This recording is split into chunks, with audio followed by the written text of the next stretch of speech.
Coming off a winning weekend, we got Who's on Fire, Pitcher Report, Best Bets, and more. Let's go. What's going on, everyone? Welcome back in to another episode for Just a Bet Outside. I'm your host, Steven, and we are back. It is Monday, baby, July 3rd.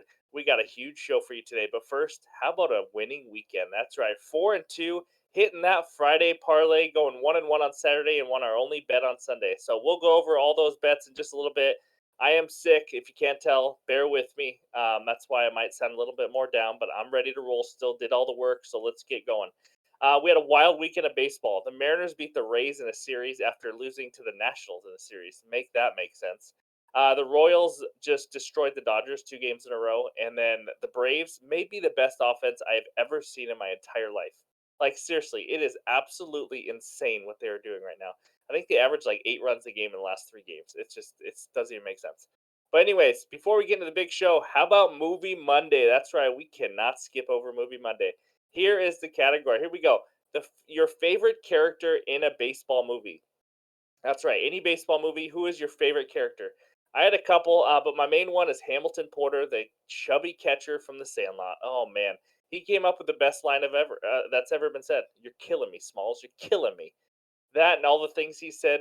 You mix your Wheaties with your mama's toe jam. Oh, dude, all the stuff that he said when all the hitters came up. That was good stuff. He's a great character. Ricky Wild Thing Vaughn from Major League. I mean, you can't go wrong with that. I also like Nuke from Bull Durham. For those of you that have seen Bull Durham. But anyways, those are just a few. Curious to see who your guys' favorite character is in a baseball movie. I think that'll be a lot of fun to talk about. So, anyways, big show for you today. Just like Friday, we got hitter pitcher matchups. We have Who's on Fire. We got the pitcher report. We got two MLB best bets. You gotta love it. Before we dive into all that, I do want to make an announcement. We are not going to have a video tomorrow night due to some family events for me and for my co-host Ryan. So we will be back for the night of July 4th for Wednesday's games, but for Tuesday's games, I will get a YouTube short out. So don't worry, we'll still get the bets out. We just won't have a long video, so it'll be 4 days this week. But anyways, like, subscribe, comment. I don't know what else to say. For the very first time on this channel, we had over 4,000 views on a video, and that was on the Friday video. I'm humbled. Thank you guys so much. I just don't even know what to say. This journey's been just a ton of fun. It's nice to see all the hard work we're putting in is to good use. So we have a great positive community too. We are very lucky. So if you're new to the channel, hit that subscribe. We're on the way to 5,000 subscribers. I'm ready to roll. Let's get into it. It starts with the bets recap page. There it is. Look at all that. Reds team total over 4,500. Absolute miracle on Friday. For any of you that followed that, we needed extra innings. It was all luck. It was pure luck.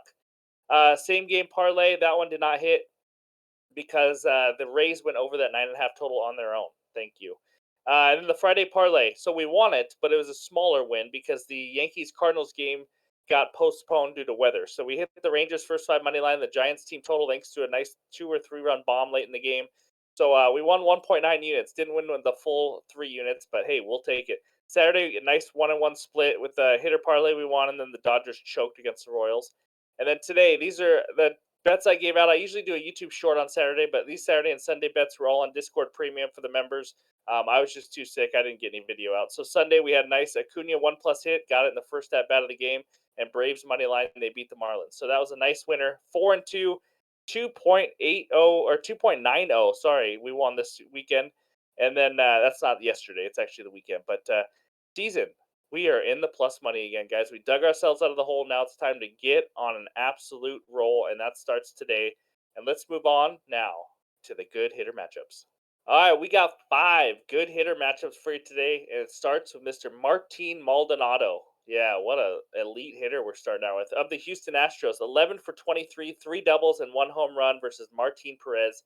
But Maldonado is hitting 177 this year and 186 at bats. So I wouldn't use him in a hitter parlay, but I'm going to show you anyway. Next one, teammate. It's the Houston Astros show, apparently. Kyle Tucker of the Astros, 8 for 19, 2 doubles versus Martin Perez. And then we got Chas McCormick of the Houston Astros, 5 for 13, 1 double versus Martin Perez. And then we go to Nelson Cruz, ex-Mariner. He now plays for the San Diego Padres, 4 for 9, 2 home runs versus Berea of the Angels. Nelson this year is hitting 254 with 5 home runs and 138 at bats. So he's not the same player, obviously. The final one, Freddie Freeman of the Dodgers, 5 for 9 with 5 singles versus Mitch Keller. How exciting. Not a lot of great hitter matchups, not a ton of history other than that Astros Texas game, as you can tell. So those are the best hitter matchups, and now it's time, baby. Get those s'mores ready. Who's on fire? All right, here we go. These are the hot bats in the last 15 days. Page one, we got a lot, guys. A lot of hitters hitting well in the last 15 days. As you can tell right there, the leader in the clubhouse right now for the last 15 days in batting average is the 9 hitter for the Braves. That's right, the 9 hitter, Michael Harris. He has just been on an absolute tear. It's just unbelievable. Minimum 41 at bats for this, 350 average or higher. Lane Thomas has been swinging it well still. Luis Robert, how about 7 home runs and 10 RBIs? I mean, that is just something special right there. And then we got some other guys, not a lot of power guys all over the place. Christian Walker finally is not on this list, but yeah, George Springer, Tommy Pham's kind of a surprise one to me. But those are the first page of the hitters that are on fire in the last 15 days. Let's move over to page number 2 because we have a guy that is not only on fire, he is just ridiculous. Matt Olson of the Braves has 9 home runs and 22 RBIs in the last 15 days. Do you understand how ridiculous that is to have 9 home runs in 15 days? It doesn't even make sense. And they're not even 15 games because I know he had a day off or two in there. So he's just been on a roll like that whole entire offense. Eddie Rosario, look at that. The 7 hitter for the Braves. It just keeps going on and on and on. A couple surprises, a new one. Anthony Volpe for the Yankees, the rookie shortstop, hitting 366 in the last 15 days, hitting pretty well. Some of these guys have 0 home runs. John Birdie and Joey Wendell, not power guys at all.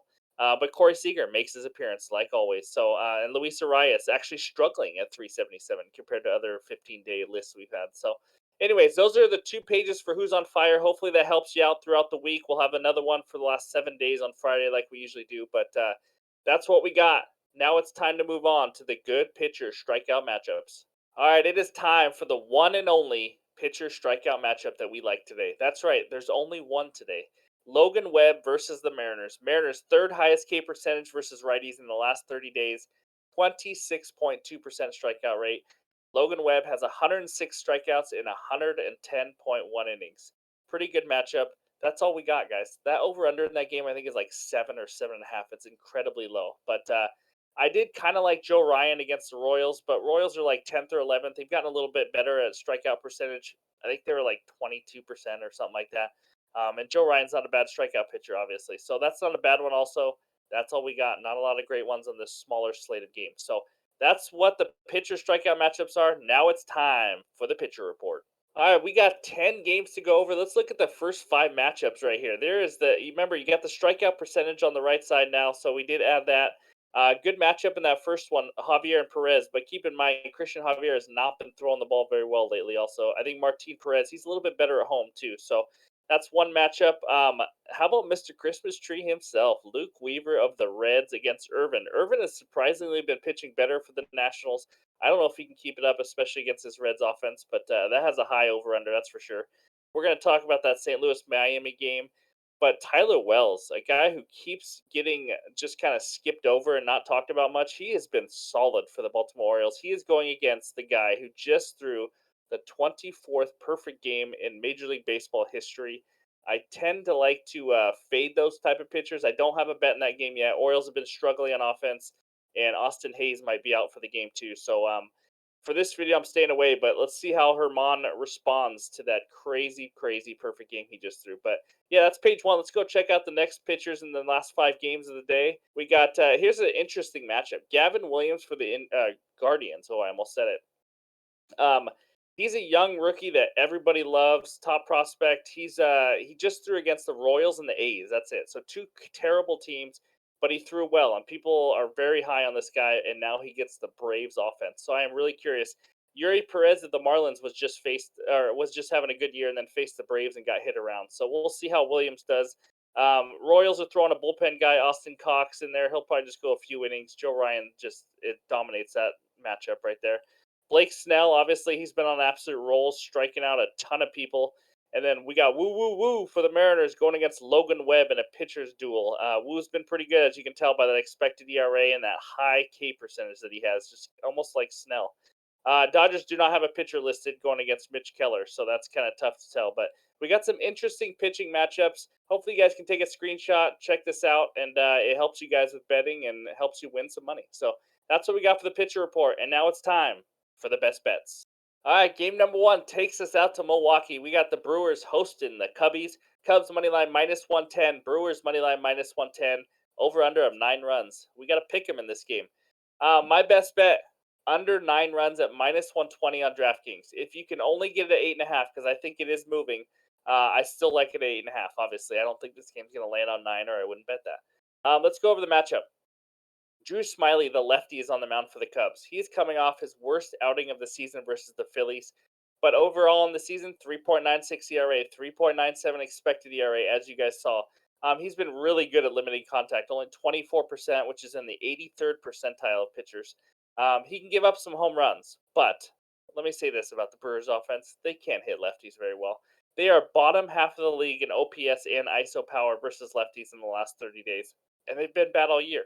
They've actually been a little bit better lately because they were like dead last for a while.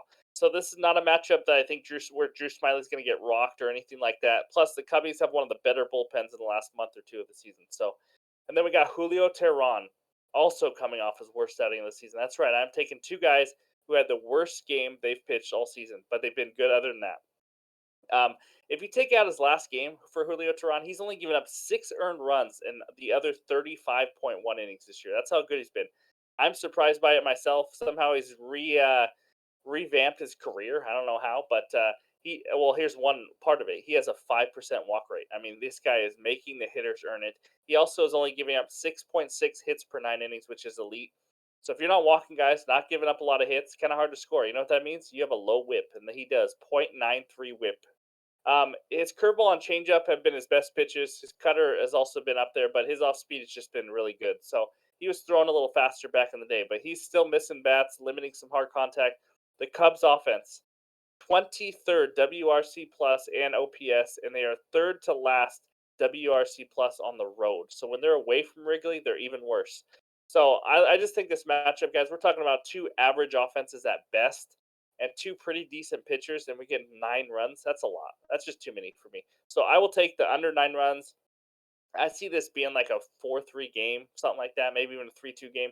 Also, I think the Cubs are going to be sluggish, especially on offense, because they just played in a game that was delayed and they ended up playing late into the night, almost kind of like a Sunday night baseball type of thing. So it wasn't like they had a big travel over to Milwaukee, but still they're getting in really late. Could be a little sluggish, maybe some guys with a day off, but I like the under 9 runs in this game as my best bet. And let's move on to game number two. Game number two takes us out to Miami. We got the Marlins hosting the Cardinals. Miami money line minus 120. Cardinals money line plus 102 with an over under of 8 runs. My best bet in this game, I'll tell you in just a little bit. We got Miles Mikolas on the mound for the Cardinals. Guys, the balls have been going miles and miles off the bats when he's throwing. 5+ earned runs in 3 of the last 4 starts, giving up over 10 hits per 9 innings and over 31% hard contact. It is not pretty for him at all. I think the Marlins bats are going to get to him. I don't think the Marlins offense is just unbelievable, but I think they're good enough right now. I know Jazz Chisholm just went out with an injury. I don't know if he's going to be playing in this game or not, but I still like the Marlins in this game.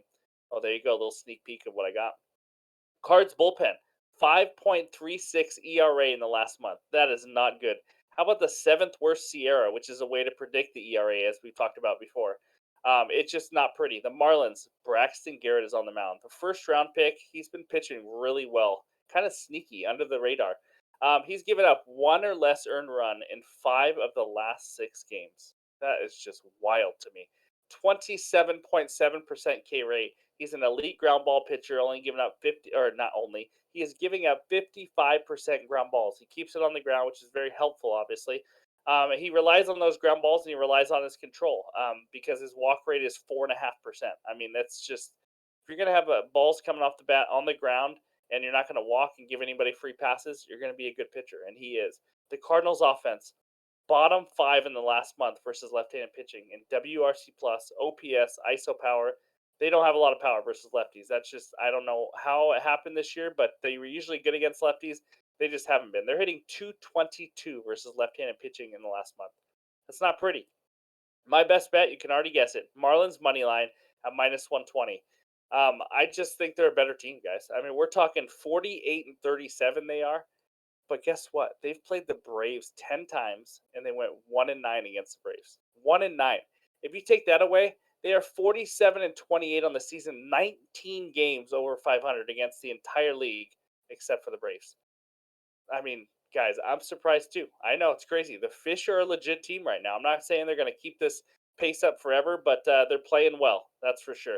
They don't make a ton of mistakes. It is kind of fun to watch them play.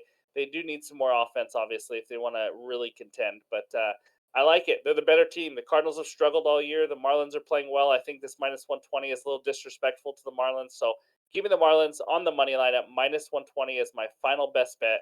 Let's go to that bets recap page. There we go. Under 9, Cubs and Brewers. Like I said, if you can only get 8.5, I'll take it. Marlins money line minus 120, minus 125, still good. I still like the Marlins to win that. That's all we got right now. Not all the props were out, so I will probably have an added play, maybe a little hitter parlay I'll put out in the Discord tomorrow, so be sure to check that out. That's all we got. Thanks for listening. Thanks for bearing with me while my voice goes in and out, in and out. But again, no video tomorrow, but we will be back for Wednesday's game. So we just got some plans going on. I will have a YouTube short out with some bets. So thank you guys again for the support. I cannot thank you enough. Football season is right around the corner. We're going to be doing some divisional previews. Ryan's going to be joining me. Going to be a lot of fun. So thank you. Hope everyone has a great Monday. We'll talk to you later.